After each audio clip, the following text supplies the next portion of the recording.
You are trying your level best to speak in English language, but you cannot. What is the problem? What is the mistake that you're doing? Namaste, all of you. I am Rajesh Mandal, and this is my very first video that I'm capturing to start a new YouTube channel. And to let you know, this is going to be a platform where you're going to learn English language in a very friendly manner, okay? Not like as if I'm giving you some classroom teaching, okay? No, you want to speak in the language, okay, English language, but you can't. Maybe you're able to understand. Maybe you understand what others say. Maybe when you listen to a song, when you watch a movie, maybe a cartoon, maybe news in English, when you read, you understand everything. But when it comes to saying something in this language, you can't. Okay, you don't get the words, you don't form a sentence properly in your mind. Maybe you are able to form the sentence in your mind properly, but you are not able to deliver that, right? So what happens that you are not able to speak in this language in a fluent manner?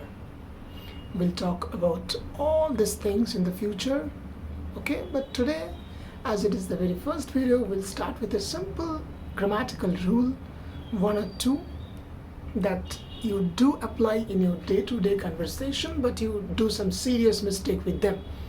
So what is the first one? Okay, so when you apply the word everyone or everybody, suppose, you do apply a plural verb after that. Something like everyone are busy. No, it is not the correct answer. You have to apply a singular verb with that particular word. Everyone is busy. Don't say everybody have registered for the exam. Everybody has registered for the exam. Or possibly in the past tense. Hope you know the answer. Everyone was doing their own task, right? Never apply a plural verb with the expressions everyone and everybody. And when it comes to main verb, do have is form of the verb. Do add is with the verb. Suppose you're saying everyone wants to improve their English language, right? Okay, the second expression is a negative expression in the past tense. So when you apply the word did not, many of you do apply did not followed by ed form of the verb, the V2 form. Something like, I did not wanted, quote unquote, wanted to go there. I did not want it to go there. Do you find the mistake in this sentence? Yes. Wanted is the mistake in this particular sentence. Don't add ed. Keep it the root form or the V1 form of the verb, right? So what to say? I did not want to go there, right? If it is an irregular verb, something like see, I did not saw them coming.